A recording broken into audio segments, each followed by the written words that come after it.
Some people believe that if you are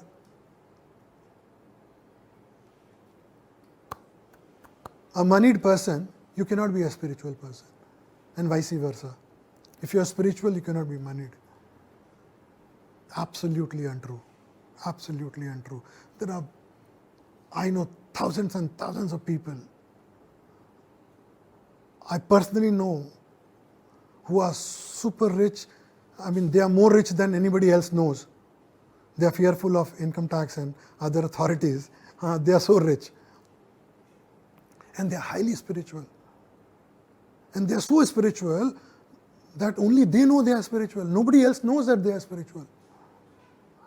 A friend of mine has his puja going on in at least 5 or 6 temples in India. He's got full-time people to do his prayers. Morning, evening, night, whole day they are doing prayers, and he gives them salary. You just do my prayers. You don't do anything else. I take care of you. There are people like that. And not in one place.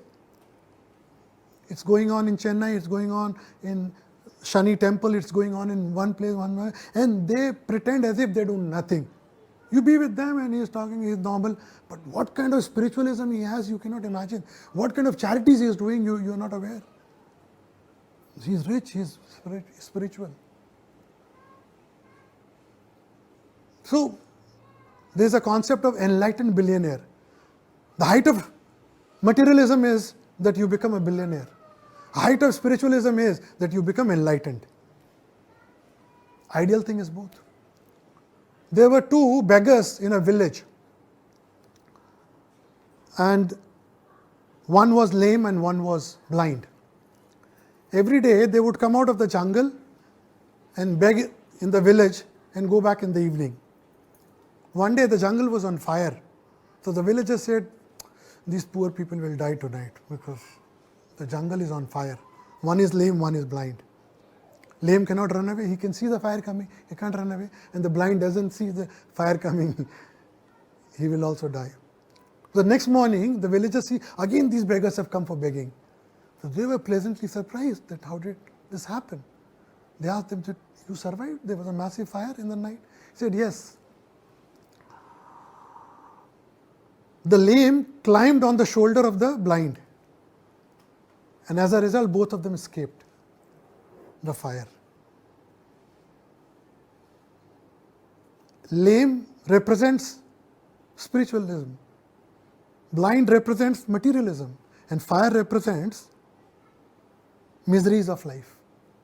You can come out of the miseries of life if you have both materialism and spiritualism.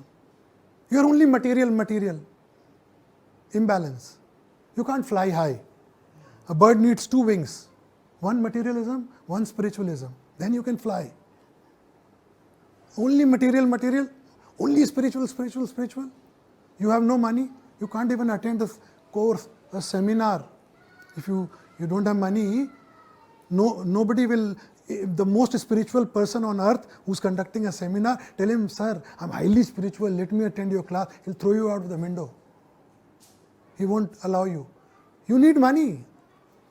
You need money to help people, to help your family, to help everybody around you. And even the spiritual journey will not be accomplished if you can't go for pilgrimage. You want to go to Vatican. Can you go? You need money. So spiritualism is incomplete without money. Money is incomplete without spiritualism. You need both in life. It should be balanced. People have a misconception that I want to be only spiritual. I have nothing to do with money. Very good. You are stuck. So remember this enlightened billionaire, Bill Gates.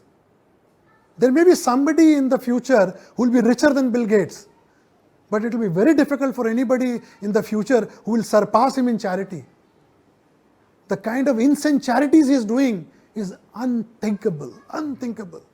And so quiet. So have you seen one advertisement of Bill Gates on charities? Never. He has never advertised.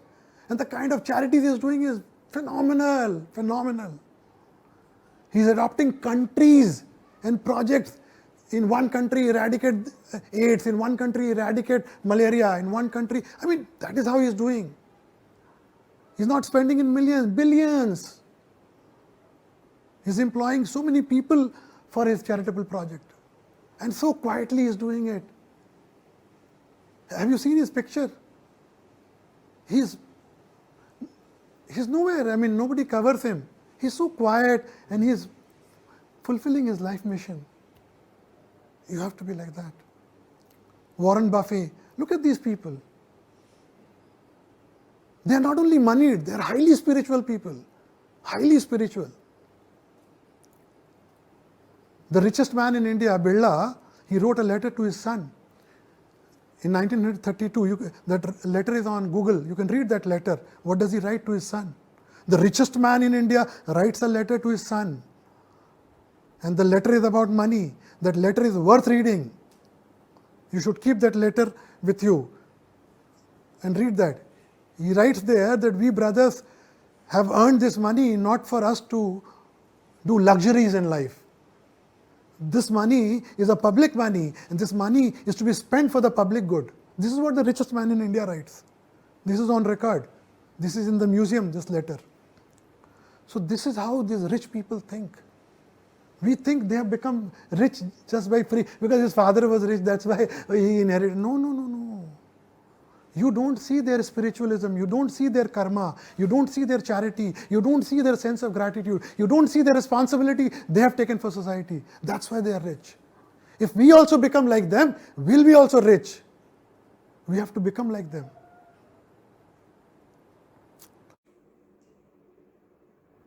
Namaste friends. The list of videos on and around this topic has been put for your perusal. If you want to make comments or ask questions, please put them in comment box. If you like the video, please click on the like button and also please subscribe to this channel. Thank you.